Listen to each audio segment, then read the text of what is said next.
This is our 2016 GMC Canyon diesel. I'll be installing a transmission fluid cooler.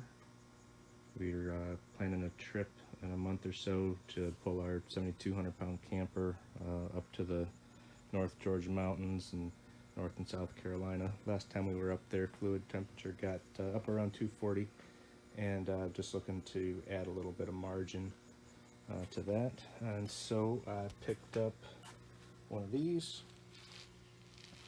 This is a remote cooler with 2 puller fans. It's kind of the shortest, smallest one that I could find. Couldn't find any space up front that I wanted to use. Didn't want to block any of the existing coolers. This does have a transcooler built into the radiator, and so I'm keeping that, and I'm just running this one in line. So I did find a spot kind of up underneath alongside the frame, just around even with the forward edge of the back door here. I'm going to crawl underneath and see if I can show you. Alright, so this is the area back around the fuel filters. If you've changed your own fuel filters, you know where we are. And so kind of just above and inboard of that, I did find this big area between that housing and the drive shaft and forward of the fuel tank. And I've already put some holes up in place and put a little bit of paint on them there so wouldn't get any rust. And I've got a bracket that'll go and screw into the bottom of the floor here, into those stiffeners, and then the fluid cooler will screw right into that. So here's a bracket. It's just simple 18 gauge sheet metal. Tack welded some nuts on the back because it's going to be kind of hard to access that once it's in place, and that way I can just screw the fluid cooler right up to it without having to reach the nuts. Pretty simple. Like I said, 18 gauge steel, a couple of bends, bunch of holes. And there it is. With 4 1/4 screws holding it in place. Stays up above all the existing structure, so it should be nice and protected up there.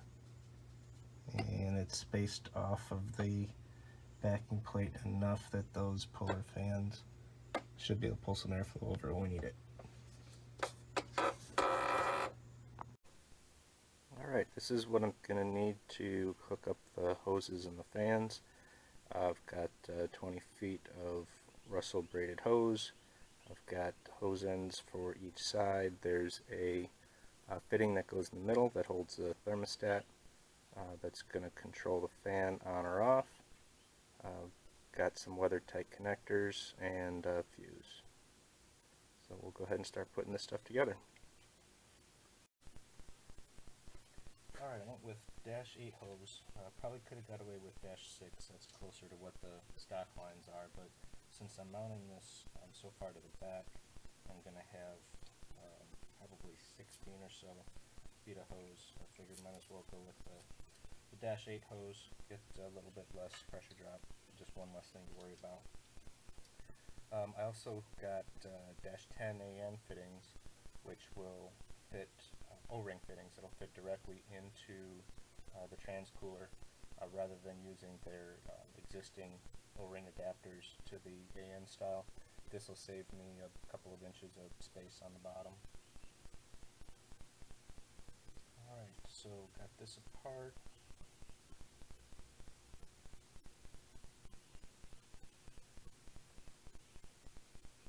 Go ahead and twist the outer piece on.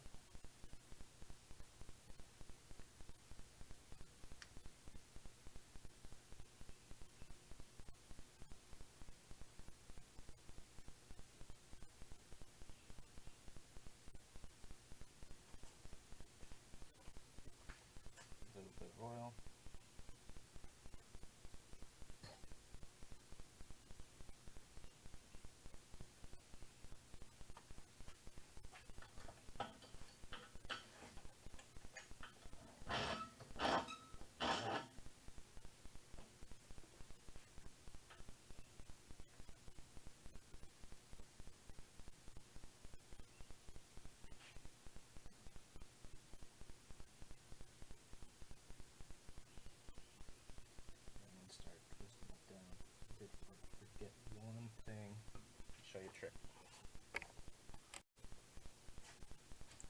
once you get the outer piece on and it's all the way in, wrap a piece of tape around the bottom of it, because sometimes when you screw the inner fitting in, it'll push the hose out and you won't know it. So this will give you an indication as to whether or not the hose pushes out.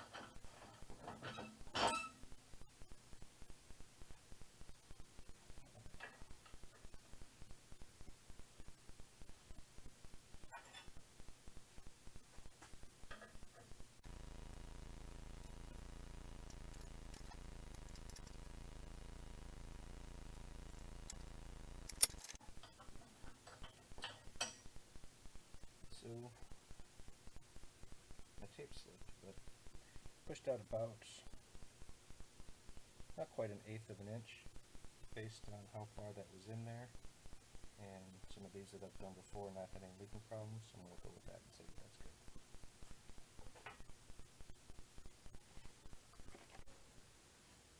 Alright, crawled around under the truck, got the line routed where I thought it should go, and got it marked with a piece of tape, and I'll go ahead and trim it.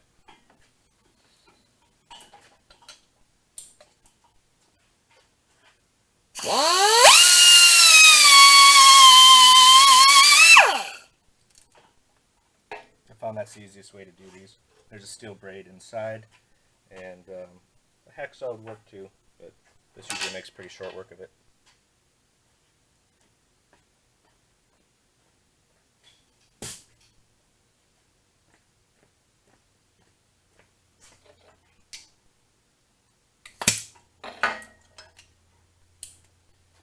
Blow it up from the other side, make sure there's nothing in there.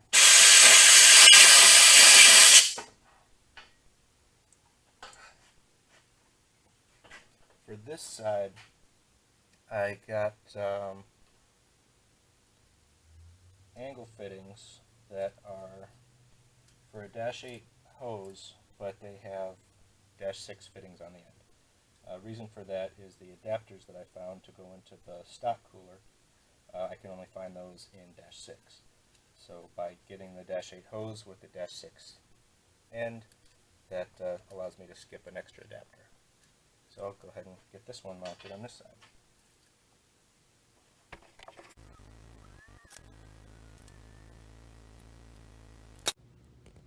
Okay, so here we are under the front of the truck. Here's where the trans lines go into the stock cooler.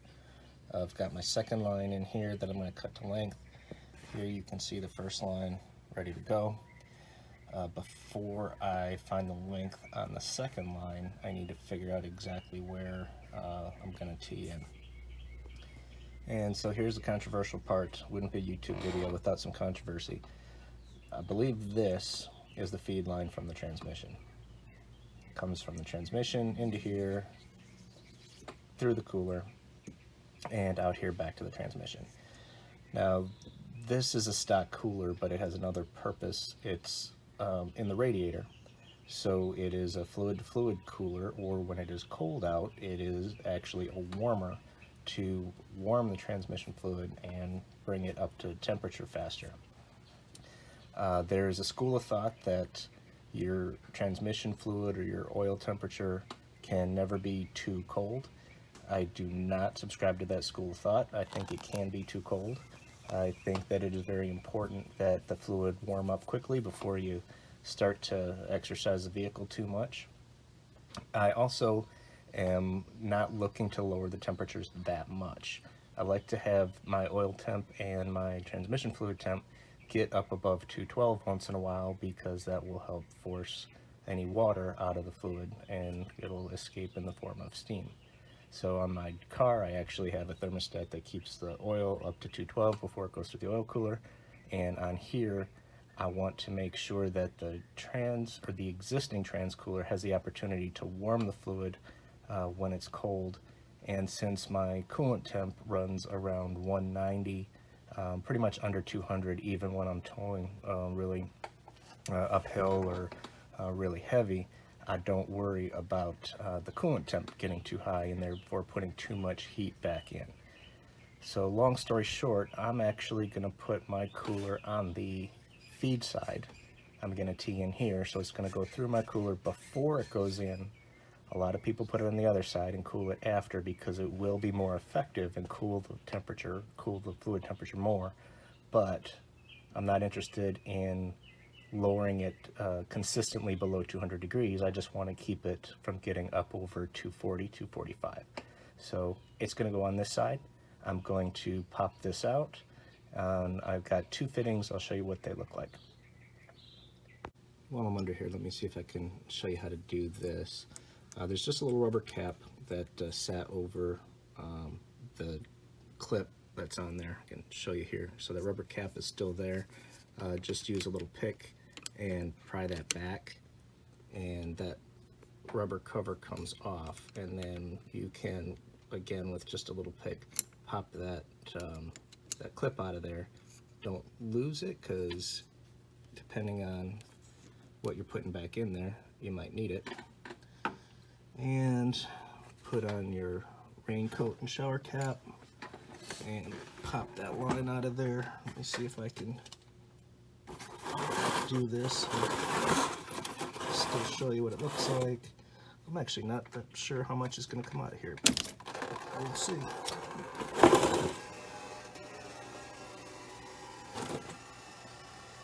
Yeah.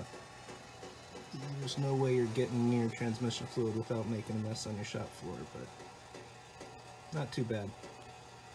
Alright, now I'll show you what kind of fittings I have to go in between.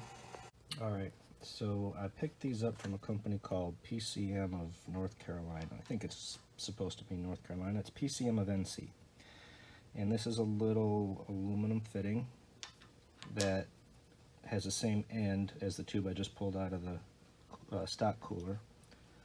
Looks like I need to clear off a couple of burrs there, but then they have a what looks like a 1/8 inch pipe to AN6 fitting that goes in there, and then my hose end will go right on there. On the stock transline side, I have a little fitting that the stock tube will fit right into and hold in place the same way it held into the radiator originally. And this is just a angle piece. I think that's maybe 3/8 pipe thread, again, to a AN6 that'll go into the end of the other hose. So I'm going to go ahead and assemble these on the bench and then stick them in there and see where I need to cut my hoses. Okay, so since these are pipe fittings, you do need to use some sort of a sealant on the threads. I've got some Loctite 545, which is meant for air lines and hydraulic lines. A little bit of that on there. And then go ahead and thread here.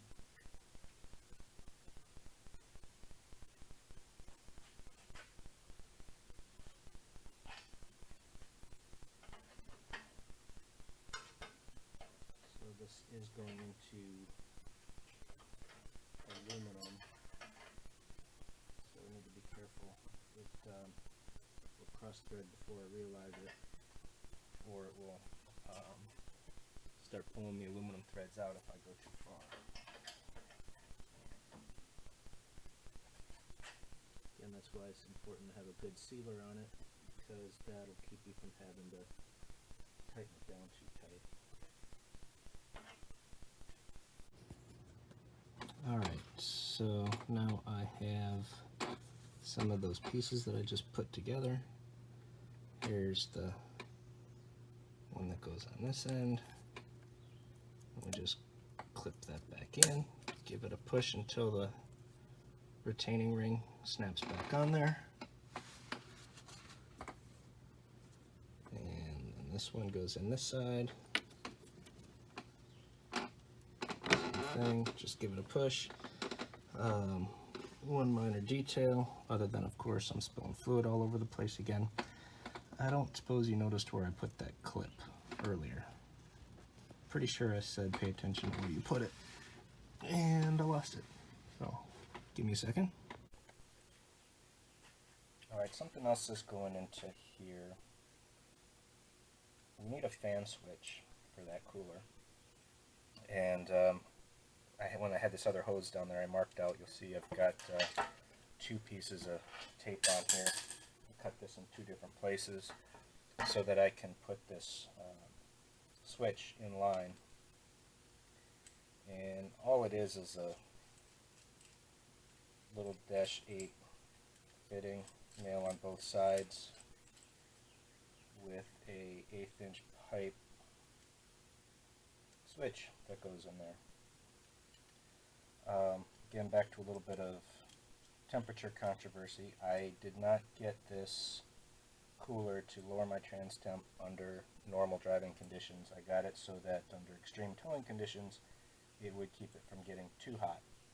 And so what I did is I got a 210 degree switch, and that will not turn the fans on until the fluid temperature gets up to around 200 degrees, 210 degrees, and that will keep it from getting excessively hot while still allowing it to warm up.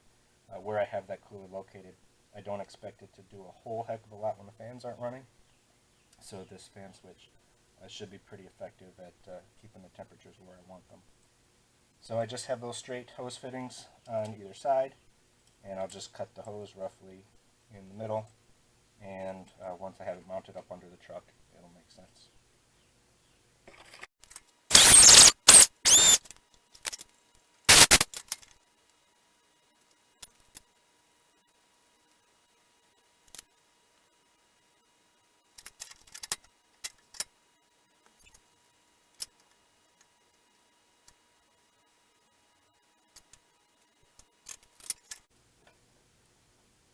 That one didn't slide out too much. And there's one completed hose.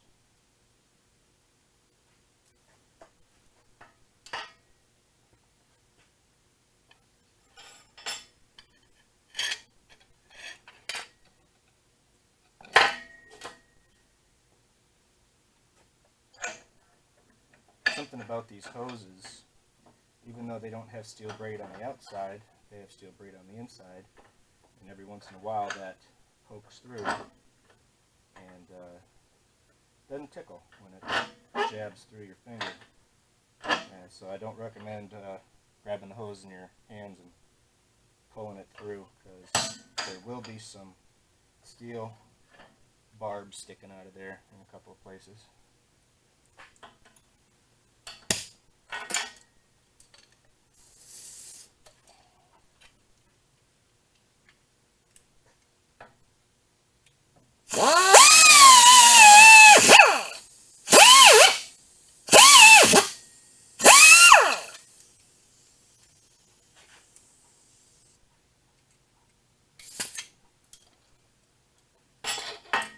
Okay, so I bought 20 feet of hose, and this is what I didn't need.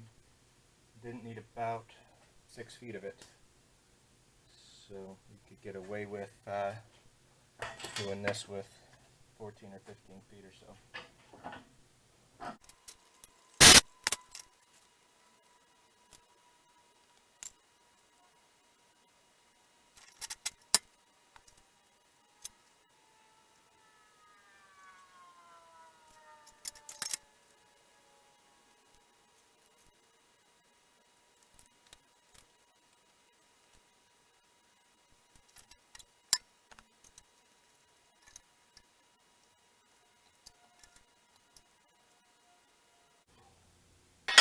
Alright, second hose.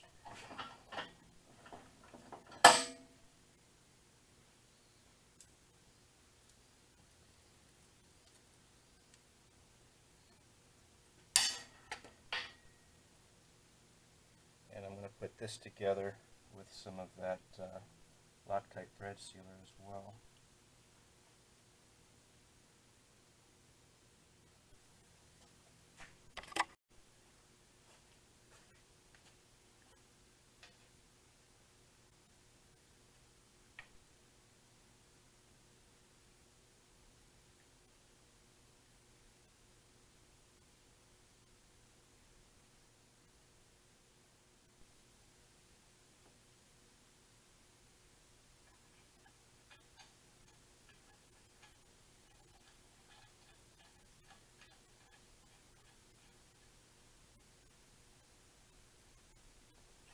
this is also an aluminum fitting, so you want to go easy on it.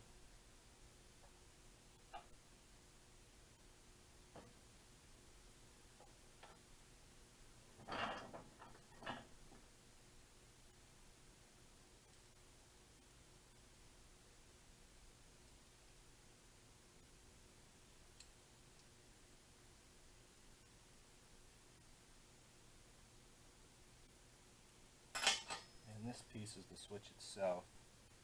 There's no fluid path through here, it just sits in there, so I'm not going to use any sealant on that.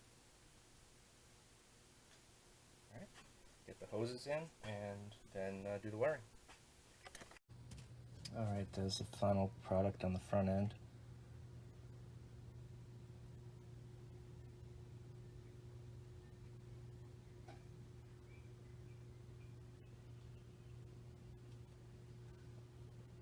In this line here from the transmission out to the transmission cooler, back in this line from the transmission cooler, and then in to the stock cooler in the radiator, back out this side, and back to the transmission. Pretty clean, didn't have to cut any of the existing lines. No barb fittings, no hose clamps.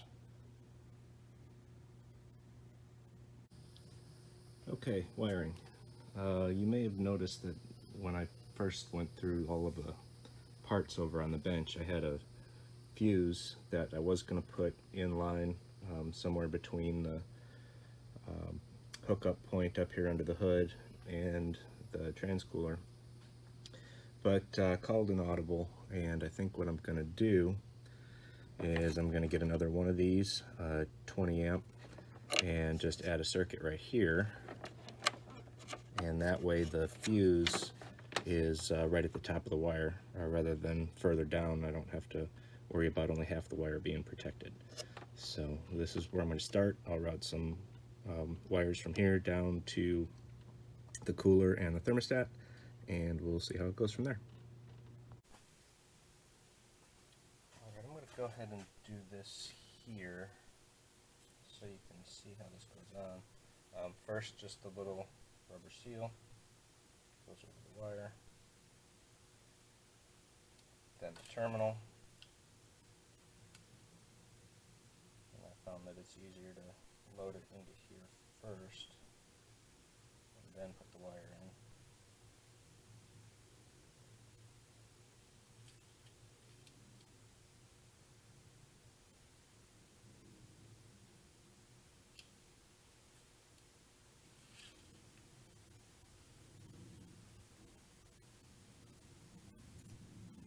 Down on that one, then you push the seal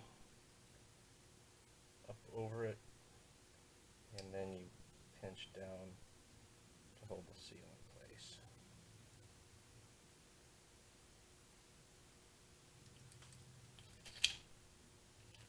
Hopefully you can see that. That's what it looks like.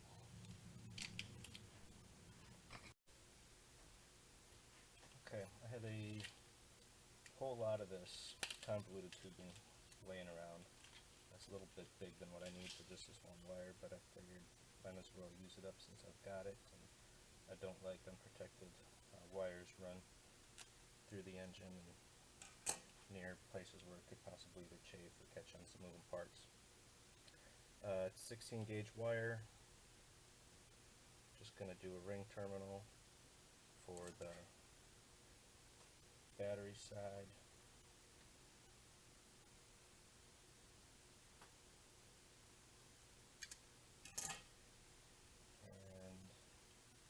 Then I'm just going to put a little piece of shrink tube over the end just to kind of help keep crud out, especially because the wire is somewhat smaller than the loom. Then I'll run this down through, and on the other side I will put on the weather tight connector. Okay, we're going to do the same thing with ground wire.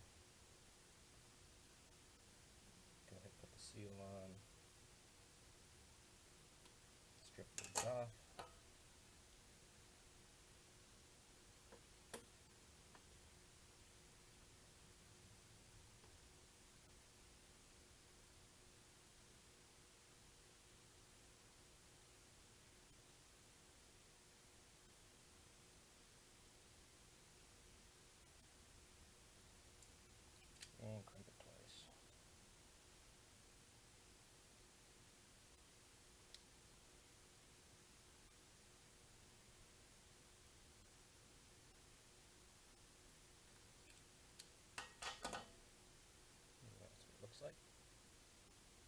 they're going to get loaded into the housing here, and all you do is just push them right into the back until they click, and push the end up here to kind of retain it in place.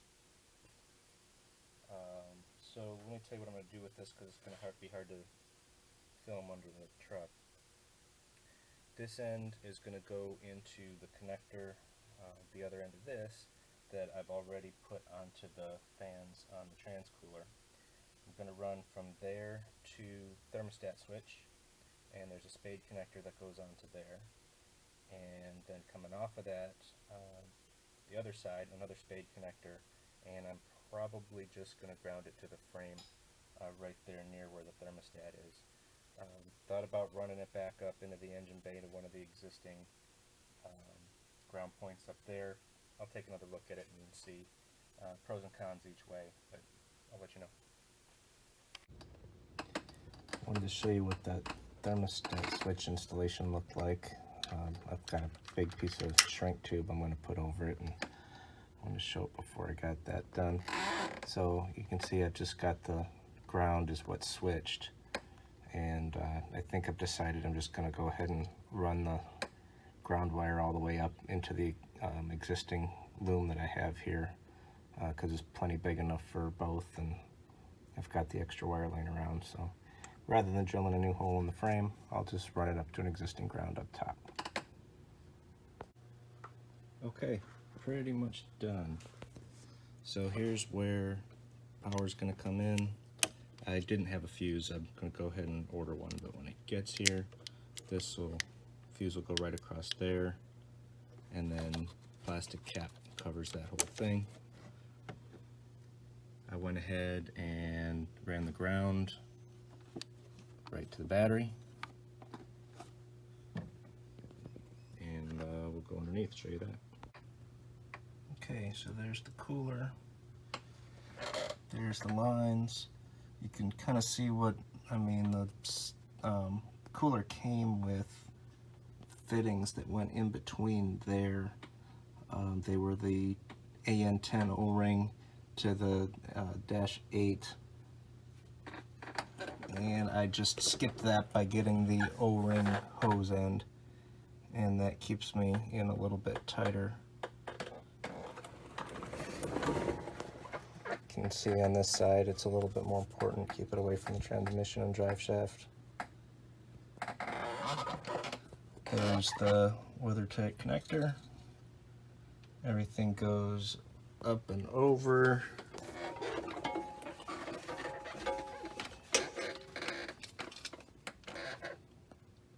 There's the thermostat. Couple of clamps there, existing hole in the frame,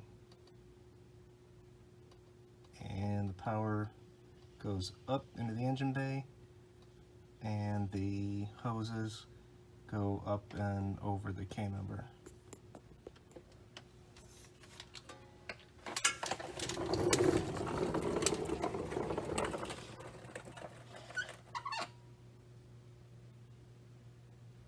Here's what it looks like up here.